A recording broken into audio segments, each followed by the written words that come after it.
This channel does not promote any violent, harmful, or illegal activities. All content provided by this channel is meant for an educational purpose only. ডানকুনিতে ধৃত বাংলাদেশি যুবক। অভিযোগ, ডানকুনির ফ্ল্যাটে অশ্লীল ভিডিওর কারবার ফেঁদেছিল বাংলাদেশি যুবক। 4 বছর ধরে চলছিল এই কারবার। অবশেষে গত শনিবার পুলিশের জালে ধরা পড়ে বাংলাদেশি যুবক রাসেল শিকদার।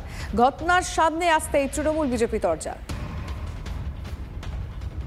দিন দিন ফ্ল্যাটে বেড়ে যাচ্ছে, সংখ্যা বেড়ে যাচ্ছে, কিন্তু অসামাজিক কাজের সংখ্যাটা বেড়ে যাচ্ছে। তবে এই যেটা ডানকুনি প্রশাসন মানে ডানকুনি থানার যে কাজটা করেছেন, যে সায়ন বলে যে ছেলেটা ছিল, যে একটা বাজে অসামাজিক কাজ করতো মানে তার ফ্ল্যাটের রুমের মধ্যে, সেটা বেশ কিছুদিন আমাদের এলাকাতেও একটা চাঞ্চল্য ছড়িয়েছিল। তবে ডানকুনি থানাকে আমি অশেষ ধন্যবাদ জানাই এলাকাবাসী হিসাবে যে এরকম একটা পদক্ষেপ নেওয়ার জন্য। 4 বছর ধরে সে এখানে রয়েছে, এখানে বিভিন্ন ফ্ল্যাট কিনছে, বিভিন্ন ফ্ল্যাটে হচ্ছে এই ধরনের নোংরামি করছে, পর্নোগ্রাফি বানাচ্ছে। সেই জায়গায় দাঁড়িয়ে কাউন্সিলর জানে না। আমরা তো বলছি যে তৃণমূলের কাউন্সিলররা যে কোনো কাজ জানে না, যা কাজ করতে পারে না, তার বারবার প্রমাণ। এবং তার সাথে সাথে এটাও বলছি যে সারা ডানকুনি জুড়ে বাংলাদেশি অনুপ্রবেশ কীভাবে ঢুকেছে তার প্রমাণ আপনারা বারবার পাচ্ছেন। অ্যাকচুয়াল ব্যাপারটা বলে মানে আমি আপনার মুখ থেকে প্রথম শুনছি। অ্যাকচুয়ালি এই ছেলেটার ব্যাপারে আমার কোনো ধারণাই নেই। খোঁজ খবর নিয়ে দেখলাম ও বেনারস রোডের একটা ফ্ল্যাটের ওপর থাকতো। মানে খুব স্বাভাবিক ব্যাপার, ফ্ল্যাটে কে থাকে না থাকে সবসময় আমাদের পক্ষে জানা সম্ভব হয় না। তবে আজ থেকে কিন্তু জানার চেষ্টা করব। দীর্ঘদিন রাজনীতি করার সুবাদে ভোটার লিস্ট আমার কম বেশি মুখস্থ, ঠিক আছে। চ্যাটার্জি, মুখার্জি, হালদার, শেখ, মোল্লা, মল্লিক, মণ্ডল, বাগ, দাস, কোলে সব ধরনের টাইটেল আছে, কিন্তু শিকদার টাইটেল আমার ওয়ার্ডে ভোটার লিস্টে নেই। কসবার হোটেলে চার্টার্ড অ্যাকাউন্টেন্ট খুন, গ্রেফতার করা হয়েছে এক তরুণী সহ 2 জনকে। সূত্রের খবর, ডেটিং অ্যাপেই ধৃত তরুণীর সঙ্গে আলাপ হয়েছে আদর্শের।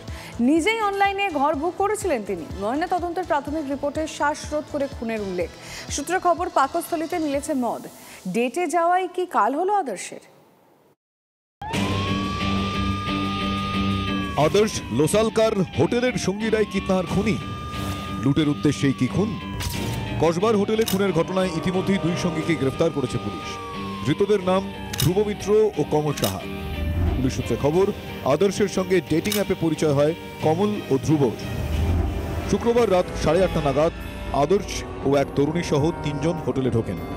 রাত 1:30 থেকে 2টোর মধ্যে আদর্শ বাদে বাকি 2 জন হোটেল থেকে বেরিয়ে যান। পুলিশ সূত্রে যেটা খবর, আদর্শ নিজের মোবাইল থেকেই অ্যাপ মারফত কসবার হোটেলে 2টি রুম বুক করেছিল। তারা যখন চেক ইন করে একসাথেই চেক ইন করা হয়েছিল। আদর্শ সে 4 তলায় তার নিজের একটি পৃথক রুম, সেখানে প্রবেশ করে এবং তার সঙ্গী যে পুরুষ এবং মহিলা ছিল তারা অপর একটি রুমে চেক ইন করে।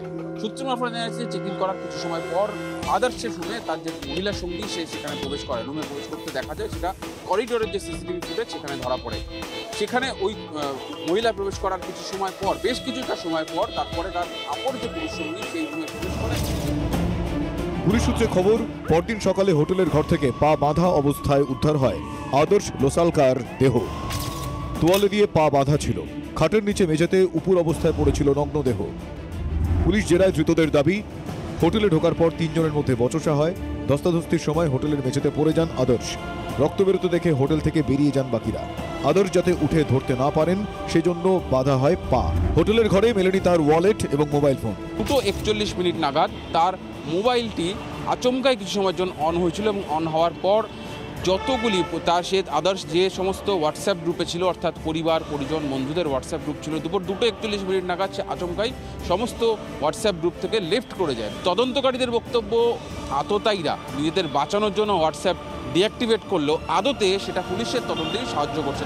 কিন্তু কসবার হোটেলে চার্টার্ড অ্যাকাউন্ট্যান্টের খুনের ঘটনায় দেখা যাচ্ছে একাধিক মিসিং লিঙ্ক। 2টো পৃথক ঘর বুক করার উদ্দেশ্য কি ছিল? আদর্শ একা চেক ইন করলেও পরে কেন ঘরে গিয়েছিলেন তরুণী?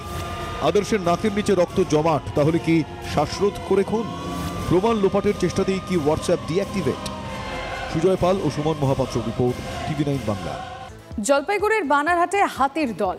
নাথুয়া আলতাডাঙ্গায় যেটা জানা যাচ্ছে, 10টি হাতির দল। চা বাগানে আতঙ্ক। খবর পেয়ে ঘটনাস্থলে বন দফতরের কর্মীরা যান। চা বাগানে পৌঁছন স্থানীয় কিউআর টিমের সদস্যরা। হাতির দলের গতিবিধির ওপর নজর রাখছে বনকর্মীরা। আমরা এখানকার যিনি ম্যানেজার আছেন মিস্টার পান্ডে, ওনাকে আমি রিকোয়েস্ট করেছিলাম যে যাতে ওনাদের সুরক্ষার জন্য চা শ্রমিকদেরকে আজকে যেন বিরতি দেওয়া হয় এবং সেটা উনি শুনেছেন এবং হাতি ফেরত যাওয়ার পথে এবং আশেপাশে যারা যারা কর্মী আছেন তাদেরকে উনি ইনফরমেশন দিয়ে দিয়েছেন এবং আমরাও ওনাদেরকে ওখান থেকে সরিয়ে দেওয়া হয়েছে। সুতরাং সেফটি পুরো দিকে আছে, কোনো অসুবিধা নেই।